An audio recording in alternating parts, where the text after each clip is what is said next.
2시간 전에 마감한 트레이더가 생생하게 전하는 글로벌 마켓 리뷰 델타1입니다. 어제 우리 시장은 종합주가지수 3200선을 일시적으로 깨는 조정을 보였지만 외바닥 V 반등을 하면서 마감을 했는데요. 하지만 유럽 증시는 초반이 상승폭을 모두 토해내고 또 미국 증시도 오르내리기는 했지만 결국 상승폭을 상당량 반납하는 하락으로 마감을 했습니다. 시장이 점점 변동성을 키우려는 신호를 보여주고 있죠. 매월 가장 중요하게 여겨지는 경제지표 중 하나인 미국 ISM 제조업 지수의 미스도 우려가 되는 부분이고요. 과연 오늘은 외국인이 어떤 플레이를 할지 어제의 시장 움직임을 꼼꼼하게 리뷰하면서 대응 전략 이야기하도록 하겠습니다. 먼저 아시아 세션 갑니다. 코스피 시장은 이 초반에 갭 상승한 뒤 일시적으로 427선을 찍기도 했으나 처음에는 외국인들이 현선물 매도로 425선 초반까지도 밀렸습니다. 그런데 좀 더 정확하게 이야기하면 오늘 외국인들은 점심때까지는 3천억 원이 넘는 현물 매도를 일관되게 쏟아냈으나 선물은 시가에 2,500억 원을 매수한 등 전일 대량으로 쌓은 매도를 또 손절매하는 모습을 보였죠. 그렇게 시가에 일단 손절매한 다음 다시 매도를 쌓으려 했는데 시장이 의외로 강하게 버텼습니다. 그러자 외국인들은 선물 매도를 더욱 강하게 걷어내기 시작하면서 오전 10시 30분 홍콩 세션 시작할 때까지 이 426선에서 계속 버티면서 5천억 원 넘게 선물을 환매수했죠. 외국인들이 매도 평균 단가가 425.85선이었기 때문에 426선에서 계속 환매가 들어오자 베이시스는 계속 강세를 보였고요. 프로그램 차익 매수는 조금씩 들어왔습니다. 하지만 외국인이 현물 바스켓 매도가 상당히 강하게 오전장을 짓눌렀죠. 오전장에 삼성전자와 SK하이닉스가 계속 1%대 그리고 3%대 상승을 유지했는데 이는 외국인이 선물을 환매수하면서 프로그램 차익 매수를 유발시켜서 기관들이 인덱스 내에 언더웨이트되어 있는 그 두 종목을 사줬기 때문이라고 보고요. 오후장에서 선물 환매수가 유지됐기 때문에 오늘 증시가 좋은 것처럼 느껴졌지만 시장이 완전히 좋다고는 할 수 없는 부분들이 있었습니다. 먼저 10시 30분 이 홍콩 세션 시작하면서 선물이 급락을 했는데요. 425.85선에서 423.25선까지 약 2.5포인트를 40분 만에 밀어버렸습니다. 그러면서 일시적으로 변동성이 살아나기도 했었는데요. 저는 시장이 변동성을 띄워가면서까지 하락할 것으로 보지는 않았습니다. 그래서 밀리면 풋매도를 계속 노리자라고 했고요. 특히 지금 고평가되어 있는 415 이하의 풋옵션들은 고개 들면 무조건 매도를 해야 되겠다라고 대기하고 있었는데요. 424선을 깨면서 정말 고개를 들어 올리기 시작했죠. 그런데 오늘의 개인 옵션 매매 현황이 저희 시황관과 동일했습니다. 개인은 장중 고가권에서 콜매도를 쌓다가 시장이 밀리면서 풋매도를 아주 강하게 쌓았고요. 이후 시장이 외바닥 반등을 하는 동안에도 풋매도를 계속 늘려가면서 무려 34,000계약이나 풋매도를 쌓게 됩니다. 그리고 외국인들은 오늘도 풋옵션 매수 중심이 양매수를 쌓았죠. 보통 외국인들이 현물을 매수할 때 이 해지 목적으로 풋옵션을 매수하는 경우가 많은데 이번 8월물은 네이키드로 계속 풋옵션 매수 중심이 양매수를 쌓고 있다는 게 영 찝찝합니다. 게다가 그 카운터파티가 개인이라는 것이 더욱 찝찝한 부분이죠. 물론 종가상으로는 개인이 판단이 그 시장에서 좋은 성과를 기록한 것은 맞습니다만 저는 강한 상방을 보는 게 아니고 이 급락은 쉽지 않다. 하지만 점진적 하락 관점은 유지한다라는 시황관을 갖고 있는데 이 개인이 이번 물도 공격적으로 상방 비율을 보고 있는 게 영 좀 마음에 걸리긴 합니다. 어쨌든 외국인들은 10시 30분부터 11시 20분까지 이 조정기에 선물 매수를 조금 줄이긴 했으나 11시 20분 이후로는 선물 매수를 모두 걷어내고 그것도 외바닥으로 빠르게 걷어낸 다음 종가 직전까지 무려 1조 원어치 선물을 걷어냈는데요. 장중 최대로 걷어낸 양이 1조 9,900억 원이었으니까 사실상 지난주 금요일에 잡은 숏포지션을 모조리 걷어낸 것과 다름없다고 할 수 있겠습니다. 외국인들이 선물 환매수가 조정 없이 이루어지다 보니까 장중에 살아났던 이 풋옵션이 끝까지 박살나는 등 변동성이 쭈그러들었지만 어떻게 보면 외국인들이 또 이 숏배팅에 실패한 것인가 하는 생각이 들고요. 참 고생이 많다라는 생각이 듭니다. 근데 시장이 그렇습니다. 시장은 살아 숨쉬는 존재라고 생각을 합니다. 이 거대한 물고기떼가 작은 물고기떼를 잡아먹기 위해서 앞으로 나가는데 작은 물고기들이 민첩하게 움직여서 재빠르게 뒤로 피하면 어쩔 수 없이 거대한 물고기는 몸을 힘겹게 뒤집어서 작은 물고기떼들을 쫓아서 움직여야죠. 단기적으로 보면 거대한 물고기가 계속 헛수고를 한 것처럼 보이고 또 그들이 흐름을 추적한다는 것이 일관성 없는 결과로 여겨질 수 있지만 언젠가 상황이 모두 정리가 돼서 그러니까 이른바 추세가 형성될 때가 되면 거대한 물고기는 이 작은 물고기 떼를 그동안이 어떤 삽질을 모두 보상받는 수준으로서 싹쓸이하게 됩니다. 그래서 이 매번 시장을 맞췄느냐가 중요한 것이 아니라 지금 시장을 어떻게 해석하고 있으며 또 어떻게 대응해야 하는지 끊임없이 시장과 호흡할 수 있는 것이 중요한 것입니다. 자, 한국 시장 정리해보면 외국인들은 지난주 금요일에 쌓은 선물 매도 포지션은 싹 걷어냈기 때문에 또다시 시장의 중립을 취하게 되었죠. 그래서 어디로든지 갈 수 있습니다. 그리고 외국인들이 선물 환매수로 인덱스 바스켓 매수가 들어와서 시장이 좋은 것처럼 여겨지는데 아직까지 상승장이라고 할 수는 없고요. 변동성이 계속 커진다. 위아래로 크게 열려있다. 이 정도로 생각하면 되겠습니다.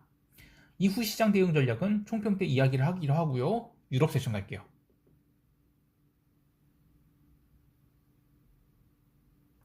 유럽 증시는 이 장 초반 30분 동안 독일 증시를 비롯해 주요 증시가 1%대 상승을 한 등 제법 큰 상승을 보여줬습니다. 하지만 딱 30분 동안만이었죠. 이후로는 점점 상승폭을 반납하면서 독일 증시부터 보합권까지 내려온 등 이 15,500선은 지켜주었지만 8월 첫 거래일에서 끝까지 양봉을 지켜내지 못한 것은 좀 아쉬운 부분입니다. 게다가 장중에 눌렸던 변동성이 오후장 들어서 계속 살아나는 것도 우려되는 부분이죠. 유로존 경제지표는 좋았습니다. 독일 6월 소매 판매는 전월비 4.2% 증가, 그리고 전년 동기 대비로도 6.2% 상승으로 아주 잘 나왔습니다.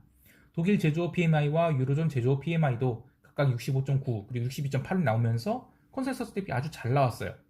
그러면서 나온 반응이 증시가 아니라 유럽 세션 초반에 이 유로화가 강세를 보였어요.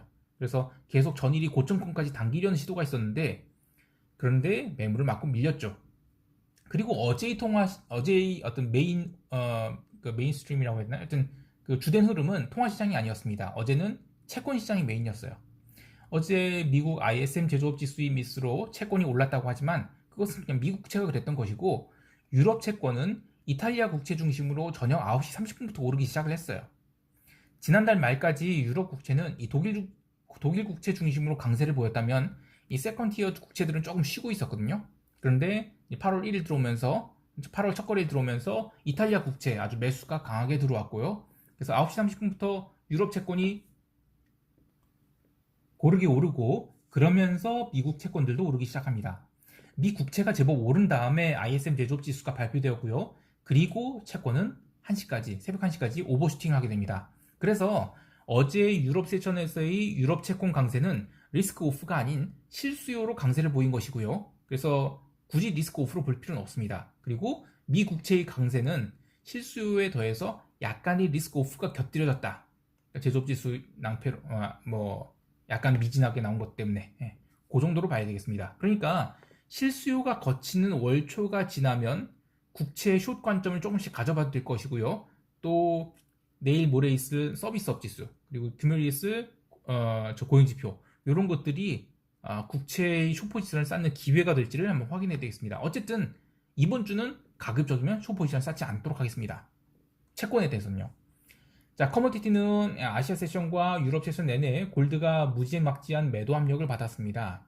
지난주 금요일 골드가 수직 하락을 보일 때 일방적 공급으로 밀렸다는 이야기를 했었죠.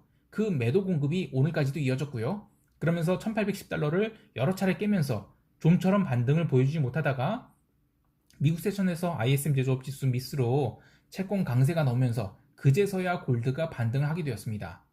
하지만 새벽 2시 10분에 이 1823.2달러를 찍고는 또 상승폭을 상당량 반납했는데요.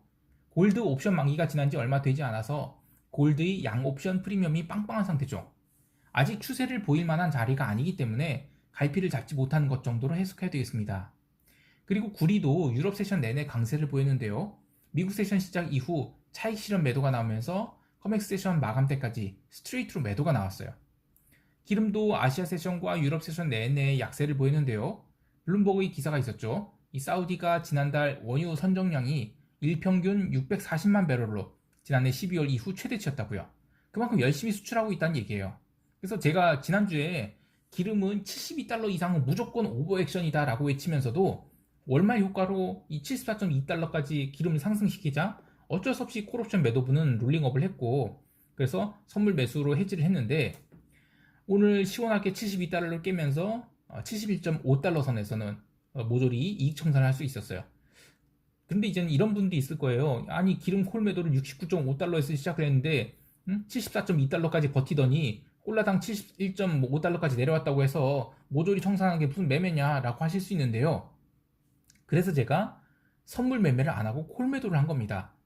시장이 방향성을 볼 때 옵션 매도를 하게 되면 방향성 말고도 변동성이나 시간 가치 등 챙길 게 되게 많아요. 선물 매도를 69.5달러에서 분할로 시작했다면 이 74달러를 철치했을 때 할 수 있는 선택이 손절매 외에는 없어요. 하지만 69.5달러에서 제가 콜 70을 매도한 프리미엄이 2.85달러예요. 그러니까 이제 72.85달러까지는 충분히 버틸 수 있는 거죠. 72달러를 이 펀더멘털 라인으로 봤기 때문에 신규로 콜 매도를 하거나 또는 롤링업을 할 때 부담을 느끼진 않았지만 사실 74달러까지 거의 뭐 스트레이트로 상승을 했어서 스트레스를 안 받았다고 할 수는 없겠죠. 하지만 이 펀더멘털에 대한 확신이 있다면 해지를 하면서 버틸 수 있는 것이 옵션 매도입니다. 물론 그마저도 어떤 선을 넘어서면 시장 잘못 봤다 인정하고 모조리 갈아엎는 게 맞습니다. 어쨌든 오늘 기름이 하락은 오펙 플러스의 한계를 보여준 것인데 여기서 이제 추가 하락이 나온다기보다는 저는 72달러를 중심으로 위로 쿵 아래로 쿵 하면서 변동성을 좀 죽이는 그런 시간들이 필요할 것으로 봅니다. 자, 여기까지 하고 미국 세션 갈게요.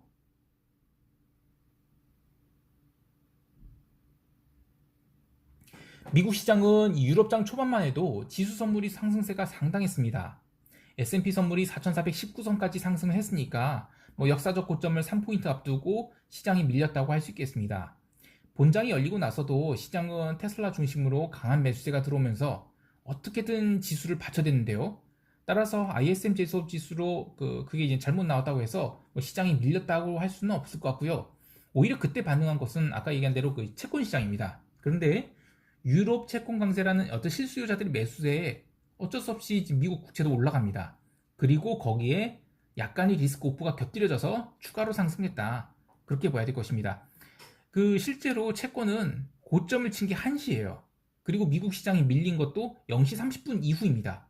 그래서 0시 30분 이후에 채권 시장이 오른 것, 그것은 리스크 오프로 봐야 되겠습니다. 그리고 실제로 0시 30분 이후에 증시가 내린 것은 얼마 되지 않아요. 그래서 그때 처음 내린 것, 그게 채권 시장이 고점이었다고 할 수 있겠습니다. 자, 어쨌든 이 유럽이 윗꼬리를 세게 달면서 마감을 하자 미국 세션에서도 이 증시는 일종의 차익 실현성 매도 물량이 나왔다고 할 수 있겠어요. 하지만 이 재미있는 것은 이거 잠깐 끊겼네요.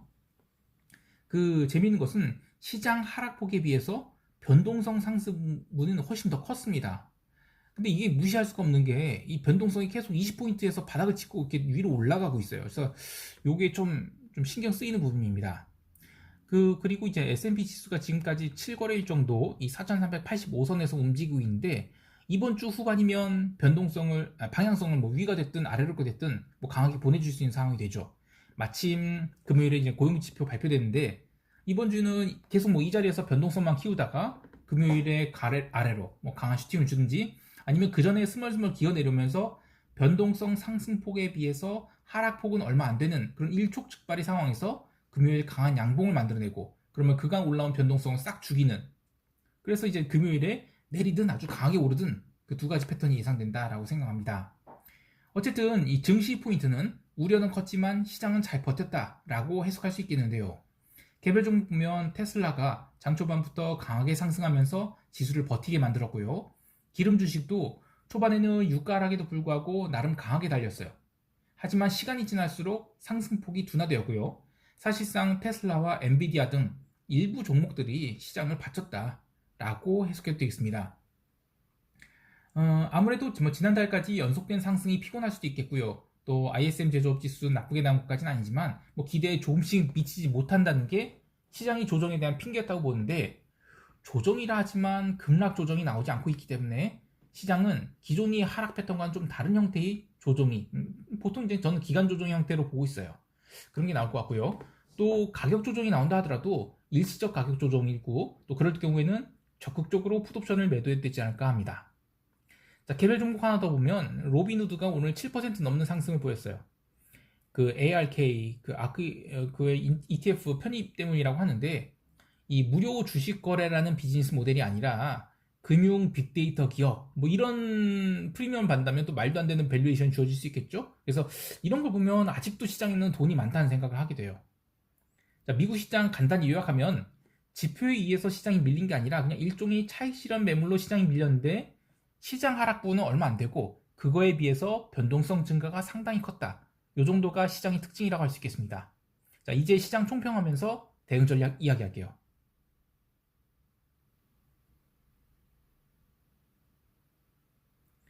어제 미국 시장이 보여줬듯이 이 시장은 급락과는 거리가 먼, 하지만 마냥 상승이 편하다고 보진 않습니다.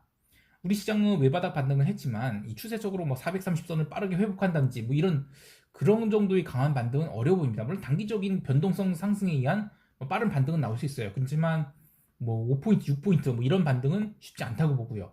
물론 외국인들이 어떤 반응을 보일지 모르겠지만 외국인들도 뭐 다시 숏을 바로 되감아서 때리는 일은 이번 주 후반까지는 어려울 것 같습니다. 그래서 그냥 우리 시장은 계속 장중에는 변동성이 증가하지만 그래도 결국에는 변동성 계속 감소하는 그런 시장이 될 것 같은데요. 기본적으로 저는 시장이 하락은 하긴 하는데 폭락은 없다라고 생각합니다. 그래서 하락폭이 크면 또 반발 매수도 굉장히 크고 그리고 뭐 이유 없는 뭐 개파락 뭐 이런 것 나오면 또 반발 매수가 크고 뭐 이런 식으로 저는 폭락은 없다라고 생각하고 있습니다. 그래서 저는 밀리면 뭐 갭다운이 나온다 뭐 이러면 감사하게 아주 풋매도를 칠 거고요. 그 대신 이제 올라오면 콜매도를 할 것인데 콜매도 양보다는 풋매도를 훨씬 더 많이 달고 다니겠습니다. 그리고 해외 시장은 기름이 빠르게 하락을 해서 70달러 중반까지 밀렸는데 저는 여전히 추가 하락이 자리가 남아있다고 봐요. 하지만 일단은 72달러를 중심으로 등락을 거듭할 것 같습니다. 그래서 그 외에 또 채권 시장도 오버슈팅 영역에 근접을 하고 있다고 보긴 하는데 그런데 이 채권 콜매도는 이 상당히 부담스러운 일이에요. 이 포지션을 하루에 쌓는 게 아니라 거의 한 2, 3주에 쌓아야 되고요. 또 증거금도 많이 고려해야 되고요. 그래서 정신적으로 은근히 스트레스 많이 쌓는 거라서 저는 채권 매도에 대해서는 제가 지금 주로 멤버십 회원들한테 이제 커뮤니티 게시판을 통해서 이야기를 남기도록 할게요. 전반적으로 시장이 만약 하락한다는 것은 없다라는 게 컨센서스 같아요. 그래서 우리 시장에서도 반등이 충분히 나올 때까지는 콜 매도는 소극적. 하지만 외가격 풋옵션은 아주 적극적으로 매도를 하면서 방향성을 추적하자라고 시황관을 얘기하겠습니다. 자, 오늘 하루도 성공 투자하시고요. 이상 델타원이었습니다. 감사합니다.